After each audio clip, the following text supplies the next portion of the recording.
Hello, Hi, I'm Zach, I'm Braxton and we are from Old to New. Now we're continuing with since it's October, we're continuing with our horror movie reactions and reviews. And today, this is a movie that me and Braxton have never seen before. But it's considered a cult classic, and we It was thought also directed by one of our favorite horror movie directors, Wes Craven. So, and today we are reviewing his, I think it's his first movie, Last House on the Left. I have to say, this movie, it's a lot different than any other movie I've ever seen. I mean, I like cult classic films, but this one was the only one I kind of felt like I was like, wasn't really interested in watching it when I got through it. You know, when I started watching, it's like, oh, it seems like I think I can get into it. But once I got like halfway through, I'm like, is this really a film that I like? I don't really like this. It's not really. It's not a movie for everybody. It's got this raunchy, nasty, disgusting grittiness. Yeah, gritty. It's also just filled with gratuitous violence and stuff. It can be like, triggering to some people dealing with trauma. Oh yeah, if it was released today, cancel culture would have gotten a hold of it. Oh, yeah. Like I mean, I think this movie was giving an X rating when it first came out. It might have. Like they had to censor a bunch of. So basically the film is basically like this girl is celebrating her birthday. She and her friend decide to go to a rock concert. But while they're out they decide, oh, we should probably get some weed or something to help us relax during the concert. So they meet this guy who's like, why don't you come to my place? I got some good stuff. Turns out his father, and like their friends are actually a bunch of escaped convicts. Yeah, and so they go from we're gonna go to a concert to we're gonna buy some grass, and then they are stuck here at this house where they are pretty much viciously attacked. Yes, and then they take them back into the woods, which ironically are right across the street from the main girl's house. Yeah, and the cops are right there at that house, wondering where they are, and I'm thinking these are the worst cops ever. That's what I just thought throughout this whole movie, because when they finally get the radio, yeah, we found a description of these guys' cars. Wait, wasn't that the car that was outside their house? And so they decide, oh, let's drive up there. We better get there. It's only 15 minutes away. And it's their car breaks down out of gas, and they don't show up till the end of the movie. Yeah, it goes from oh, we're just 15 minutes away to an hour later. Yeah, and during this time, they try to escape. The girls try to escape, but end up getting viciously killed. Oh yeah, it's very gratuitous with a lot of the stuff that they do in this movie. And it's also the tone of it also kind of doesn't match to me. Because you're showing all these gruesome, violent scenes with a backdrop of campy, country music. It just doesn't fit with me. Yeah, it's kind of got this campy jungle type music, and it's you either have that or you have some ringing type stuff, which it kind of offbeat with the tone, and it's just kind of it's not really scary. And after that's done, they then go to the girl's house under the guise of being a family whose car is broken down. But eventually the parents figure out who these people really are and find their daughter. And we immediately switch from a horror movie to a raunchy revenge flick. Which I thought was a nice transition. I have to say, I honestly enjoyed that part of the movie more than the beginning part. Yeah, the whole revenge stuff is pretty much better than the whole... It basically turns into a more R-rated Home Alone situation. Yes and no. Yeah.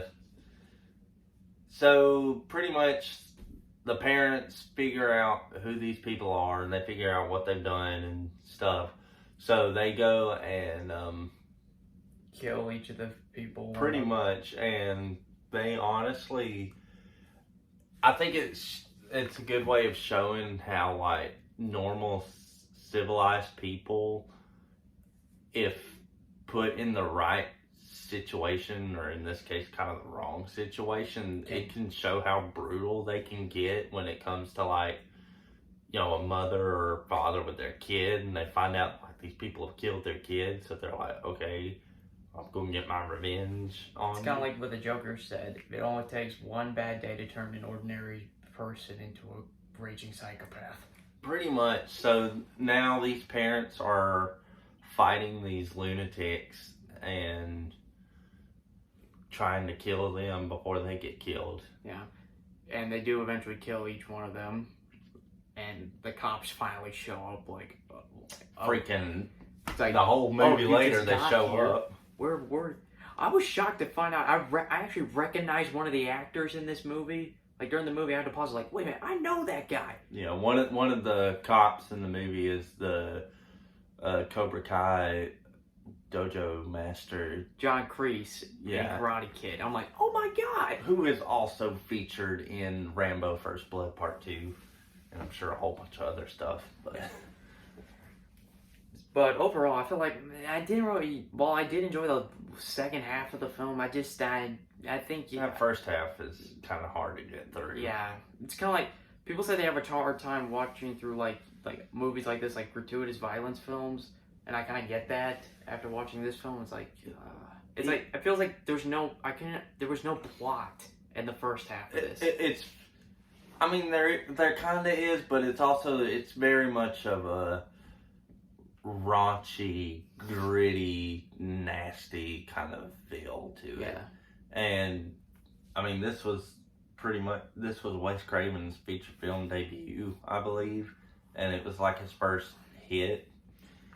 Then, of course, he would go on to later direct The Hills Have Eyes and Nightmare on Elm Street and Scream.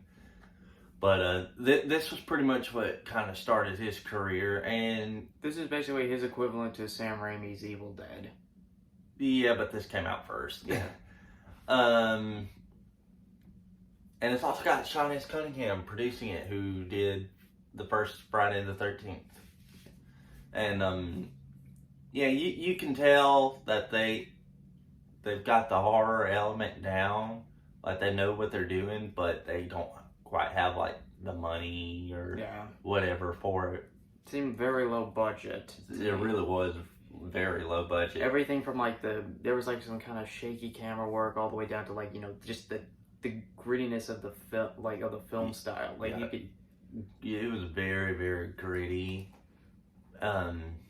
It honestly, it kind of looked like the first Texas Chainsaw Massacre movie to me, like it, because it's around the same time period.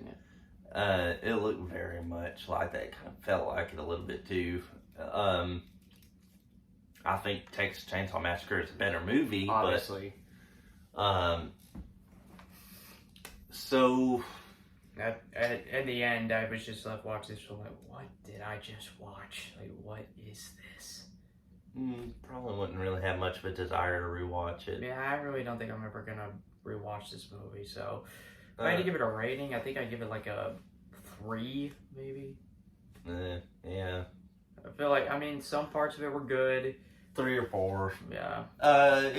It's like I said, when you watch somebody's like first movie, you can tell that there's like elements of like all. If you know like a famous director, like take Sam Raimi or Wes Craven, you can, and you've seen some of their more popular movies, and then you go back and you watch like some of their first movies. Their first movies aren't really that great, but you can kind of see the elements. Yeah, like you could see their elements, and you could see how like in their later films they improve upon what they did. So I kind of like think this is what this film did for Wes Craven. It allowed him to improve on his art. Yeah. I think we should watch The Hills Have Eyes next. I think you might like it a little more. I think we need to check that out. I got it. So we might check it out. Alright, well, thanks for watching our video, and we'll see you soon. Bye. Bye.